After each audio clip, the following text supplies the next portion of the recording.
Assalamualaikum warahmatullahi wabarakatuh. Rahayu, Rahayu, Rahayu. Kembali lagi di channel Nasihat Kehidupan Misteri. Pada video kali ini kami akan membahas tentang misteri Candi Borobudur. Candi Borobudur telah diakui sebagai warisan dunia UNESCO dan situs arkeologi Buddha terbesar di dunia oleh Guinness World Record. Namun terlepas dari semua pengakuan ini, candi ini masih menyimpan sejumlah misteri yang belum terpecahkan.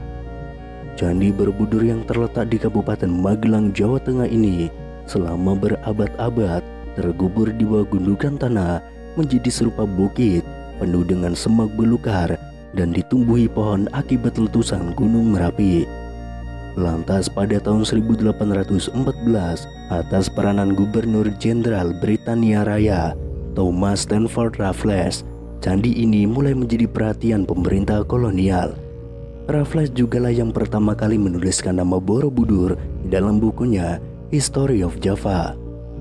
Borobudur memang masih banyak menyimpan misteri seperti bagaimana cara membangunnya, dari mana asal batu tersebut, lalu bila batunya berasal dari Gunung Merapi, bagaimana cara membawanya, mengangkatnya, dan juga menyusunnya. Letak Borobudur yang juga tidak biasa, yaitu berada di atas bukit, dikelilingi oleh dua pasang gunung kembar, yaitu Gunung Sindoro Sumbing dan Merbabu Merapi. Padahal candi lain dibangun di tanah yang datar juga menjadi teka-teki yang belum terjawab. Pada tahun 1931, seniman dan pakar arsitektur Hindu-Buddha W.O.J. Newenkam mengajukan sebuah teori bahwa dataran Kedu, yaitu lokasi Borobudur berdasarkan legenda Jawa, dahulunya adalah sebuah danau purba. Borobudur dibangun melambangkan bunga teratai yang mengapung di atas permukaan danau. Ini menjadi sebuah hipotesis yang disambut perdebatan hangat oleh karangan para ilmuwan saat itu.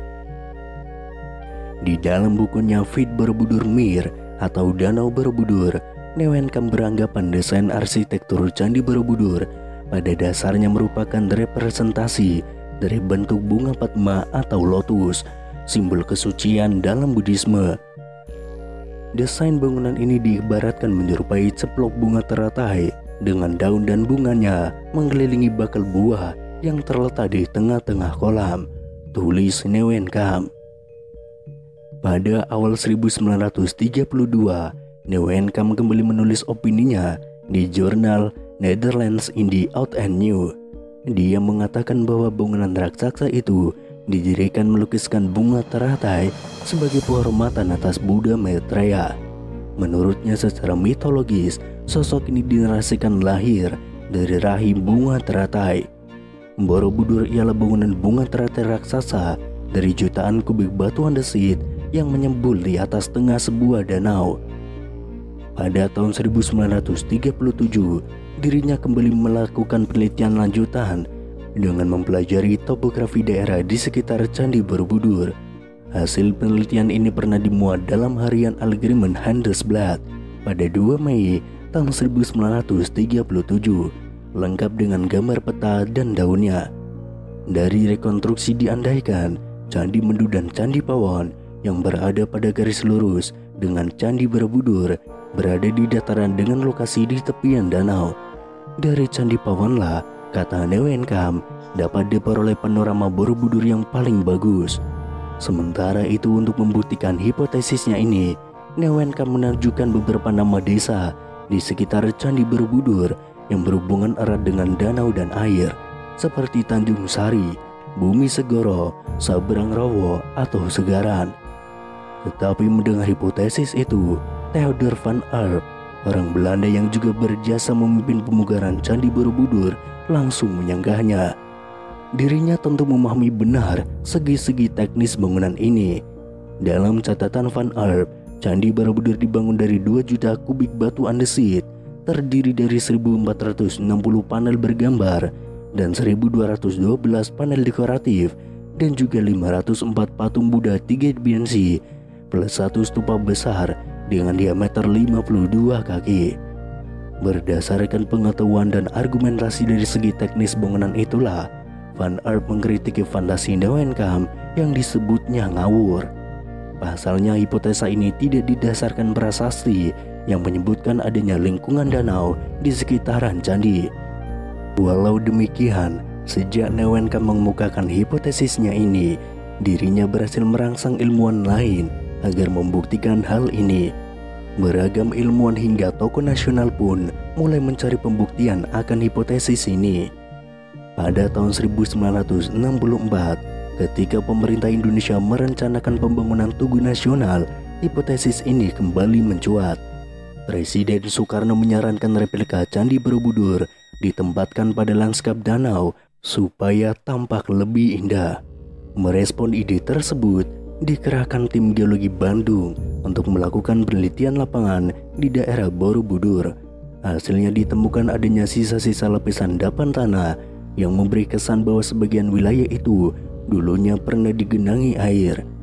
Namun keraguan kembali muncul setelah peneliti berkebangsaan India, yakni Tani Kaimoni, melakukan riset di kawasan Borobudur pada tahun 1983. Disebutkan dalam penelitiannya dengan pendekatan palinologi tersebut, ternyata gagal menemukan serbuk sari tanaman air.